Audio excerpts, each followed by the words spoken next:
In this episode, we'll talk about how India finally got its freedom from the British rule. So let's dive in. August 15th is a day that changed the course of history.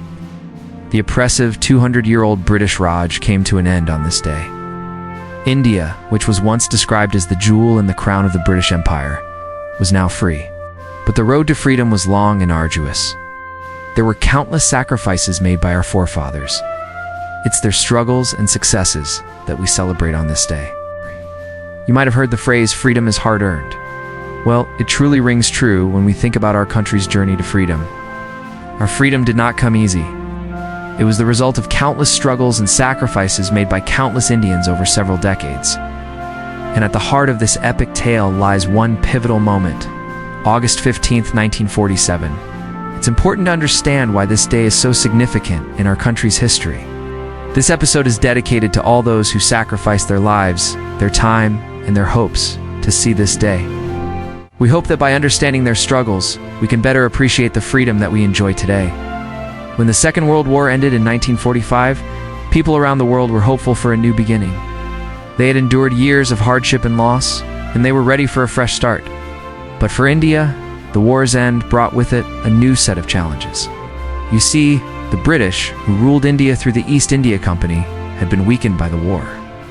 Their resources were stretched thin, and their hold on India was becoming increasingly shaky. But rather than using this opportunity to grant India independence, the British decided to play dirty. They wanted to divide India along religious lines. This plan involved creating separate states for Hindus, Muslims, and Sikhs. Lord Mountbatten, the Viceroy of India, was put in charge of overseeing this process. He proposed a plan to partition the country, an idea that was both shocking and outrageous. The British were essentially trying to solve their problems by shifting the burden onto the Indian people. They were attempting to divide our nation along religious lines, something that would have a profound impact on the lives of millions. The proposed partition would see India split into two separate states, one predominantly Hindu and the other Muslim. But this plan did not take into account the feelings or aspirations of the people. It disregarded the cultural and religious diversity that had always been a part of India's rich heritage. Instead, it sought to impose a rigid and artificial division that would upend the social fabric of the country. But the Indian people were not going to accept this plan without a fight. Leaders like Jawaharlal Nehru and Mahatma Gandhi opposed the partition vehemently. They recognized that such a move would lead to widespread violence and instability. As the British began to implement their plan, the streets of India became a battleground. Riots and communal violence erupted as people protested against the division of their homeland. Amidst this chaos and violence, one question echoed in the minds of millions. Why were they being forced to abandon their homes and their way of life? The answer: religious cleansing. The British and some local leaders supported the idea of creating separate states based on religion. They believed that this would ensure the safety and security of religious minorities. However, this logic was flawed and dangerous. As the violence escalated, people from all communities suffered. Homes were burnt, businesses were destroyed, and lives were lost. The human cost of this partition was immeasurable. Families were torn apart, communities were displaced, and the wounds of partition continue to affect people even today. But despite the darkness that loomed over India, there were glimmers of hope. As the violence peaked, Mahatma Gandhi called for a heartfelt day of peaceful resistance. People across the country responded to his call, setting aside their differences to stand united for their homeland. For a moment, the violence subsided, and the people of India came together. On August 15, 1947, Lord Mountbatten, the last Viceroy of India, announced the end of the British Raj.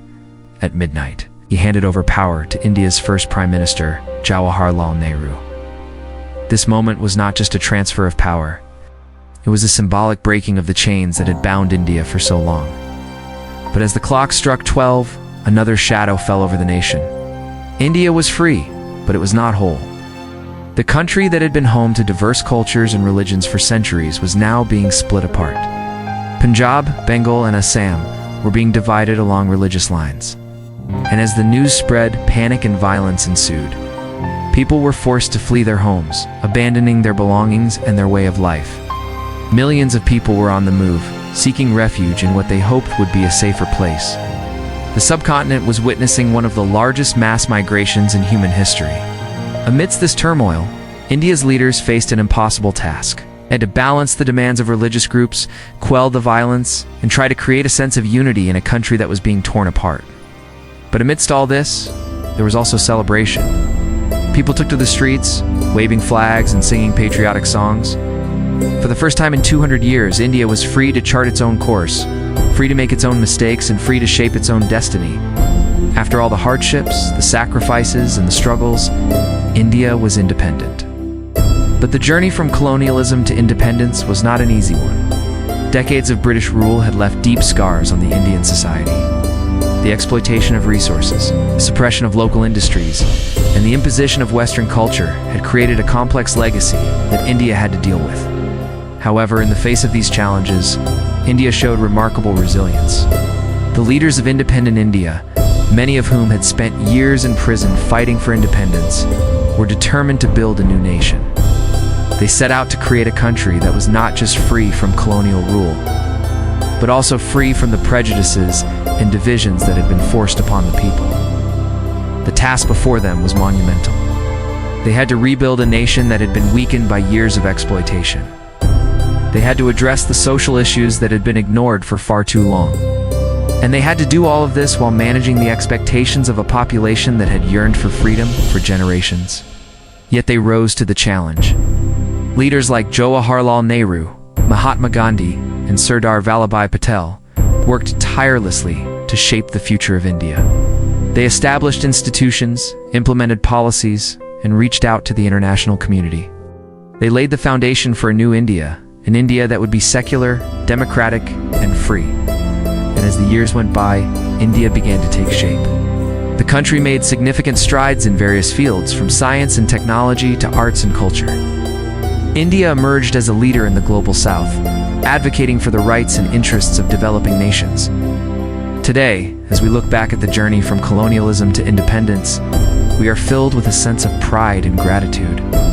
We are proud of the sacrifices made by our forefathers, who dared to dream of a free India. We are grateful for the leadership that guided the nation through the early years of independence, and we are inspired by the progress that India has made since then. As Nelson Mandela once said, "Our deepest fear is not that people are bad. Our deepest fear is that people are afraid they're bad." If we rise to our problems, the people around us will rise to our level. Today, let us rise to the occasion and celebrate the spirit of freedom, not just as a day in our history books, but as a way of life. Let us remember the struggles, honor the sacrifices, and renew our commitment to making India a better place for all. So that's all for this episode on August 15th. Tell us in the comments what you think about this day, and share this video with your friends and family so they, too, can learn more about this important day in our history. We'll be back soon with more exciting episodes. Till then, keep learning and stay curious.